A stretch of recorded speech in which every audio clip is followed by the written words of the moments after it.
Airport Esports. Some of you might have heard this alias for Indonesia's Onic Esports.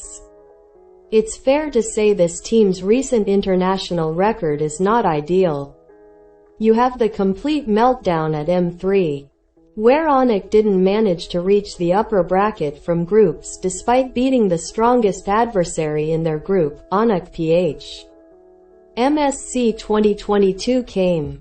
This time Onic was put against unpredictable Falcon Esports and Todak of all teams. They flopped again, cutting their appearance in the tournament short, humiliating.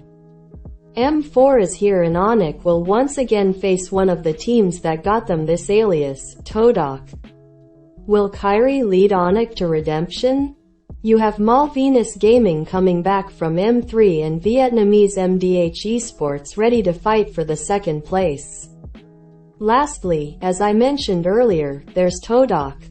I bet Malaysians are salivating about the possibility of securing yet another scalp against the Indo giant. Without further ado, it is time for me to predict my final standings in Group B of the M4 World Championship. Right, let's go.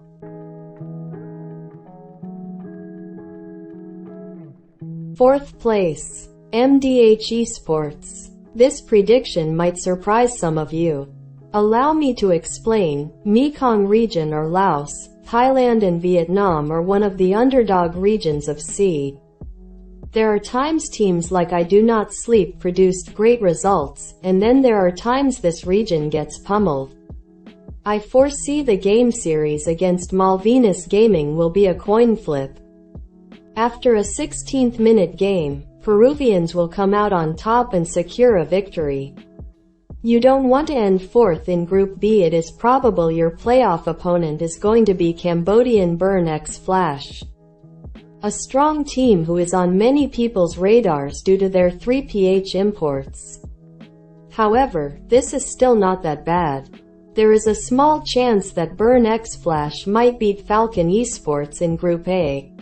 Theoretically, MDH could face Myanmar in the first knockout stage round. That is the worst case scenario. You might as well pack your suitcases right after the group's conclusion. To be a little bit positive, MDH might beat Todak. Todak is an interesting team, with many unorthodox picks. Sometimes guys go toe-to-toe with Onic, and sometimes they underperform. Whatever the case is, many things are possible in best of one and MDH Esports might surprise us. At the end of the day, I say the Vietnamese will come short and finish dead bottom. Third place, Malvinas Gaming. Malvinas Gaming are back for another round. I must admit I'm not really convinced about the quality of MLSL teams. I watched the grand finals and some other Malvinas matches when one detail hit me. Peruvians often choke games. Against S11 Argentina, Malvinas were a better team for a good portion of the games. The guys were able to secure a decent gold and objective lead. It seemed like we were about to witness a clean sweep. No, Malvinas Gaming choked their lead with either a nervous shot calling in the later stages of the game or by staying in prolonged team fights, giving S11 a golden opportunity to come back. Leadership needs some improvements ASAP. Overall, Malvinas Gaming is not a bad team. You can see the experience from M3. The early game is definitely adequate. I have seen them snowball in from early to mid-game quite often. What boys need to do is to chill and be confident when having a gold lead.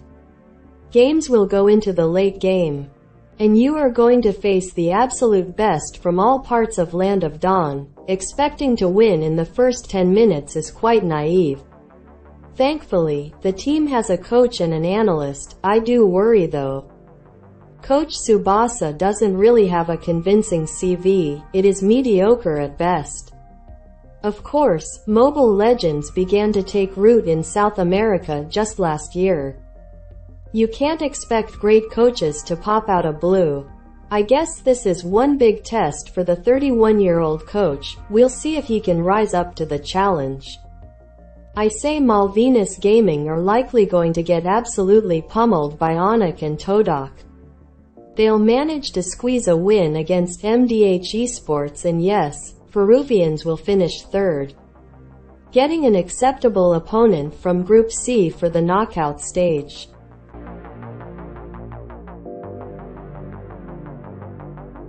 Second place, Todak. I was toying with the idea of putting Siku as first placer. Were it not for one specific member of Onic, I can see myself trusting Todak to pull out another scalp. Todak is a strong team on the international stage. Whenever other teams from Malaysia underperform, Todak is there to carry their nation. The moment you underestimate this at times unorthodox team is the moment you're packing and going home. Malaysians sometimes pick under-radar heroes. It's a sort of mind game, sort of trolling.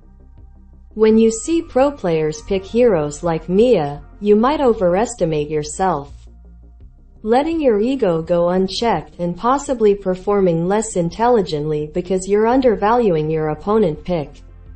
Or you're maybe acting a bit too cautiously. You don't want to die to someone like Mia on the live stage. The player's ego will try to prevent this from happening. Even coached players have large egos. Some of them, I repeat, some of them.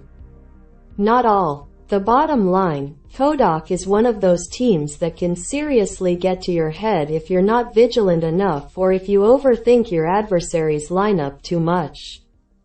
I don't expect to see Todak losing to Malvinas Gaming or MDH Esports. Should be 2 wins and 1 loss for the guys.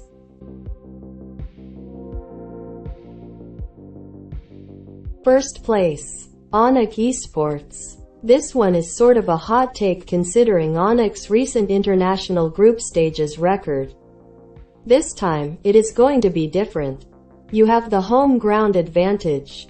Anyone who watches MPL Indonesia knows what I'm talking about. These fans are passionate, sometimes a bit too much. M4 is a redemption arc finale for this once great juggernaut. Ever since that famous first half of the year 2019, a time when Onic was about as unstoppable as the 2021 Blacklist International, we have seen a steep decline. Yes, Onic won 2 MPLID seasons since then and is the back-to-back MPLI champion. Is it really enough for you? MSC, M World Championship as well as national tournaments like Southeast Asian Games, these are you want to see Onic win. Is it worth winning domestic tournaments while flopping on the international stage? One man came to change that, Kairi. Well, 2 technically. Coach of M3's Onic PH, Yeb also joined Onic Indonesia to finally win the most prestigious trophy in Land of Dawn and to get revenge on Blacklist. Kairi is the reason why I put Onic first fearlessly. Even if his teammates have a bummer performance, Kairi will pull through. Hell, they even had him subbed in when Rebellion Esports won a game over Onic and taunted him quite a bit. Safe to say, that was a bad decision as Kairi came in and Onic did a reverse sweep. All of this happened despite the fact Kairi was ill or had a fever at the time of the match. Just shows you how much he is passionate. As for the fated rematch with Blacklist, I think Onic will win. Even back in 2021, Onic beat Blacklist at MPLI 2021 and did take the champions to Game 3 in the lower bracket. The champions are not as unstoppable as they were in 2021.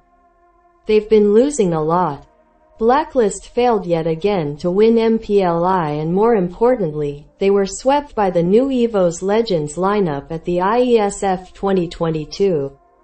We cannot ignore these red flags if we see Blacklist versus Onic. I am inclined to believe Onic more. We have to wait and see the group stages. It is best of one sure, however, group stages can provide you with a lot of data if you are attentive enough. I learned a lot when I watched the M3 group stages.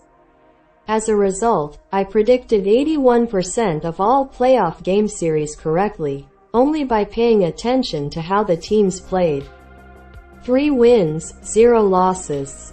Todak game will be kinda messy, but Kairi will carry his team. MDH Esports and Malvinas will be quick 13th and 11th minutes games. Also, I predict Kairi will get a savage against Malvinas Gaming. I tell you, the hype will go through roof.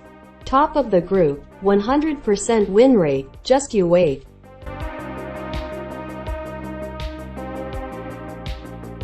How do the final standings look? We have MDH Esport finishing 4th without any win, Malvinas Gaming coming 3rd with 1 win. Todak securing a comfortable 2nd place with 2 wins and 1 loss, and Onic Esports winning the group with a 100% win ratio. This time, it is a shorter video. I didn't have much to talk about this time. Well, I still have to edit the video in my video software. However, I don't think we'll go past the 10-minute mark.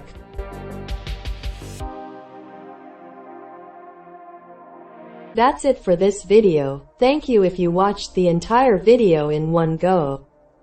You're a legend if you did. I hope you enjoyed my predictions. I'll try to do groups C and D as quickly as possible. I still have 14 days.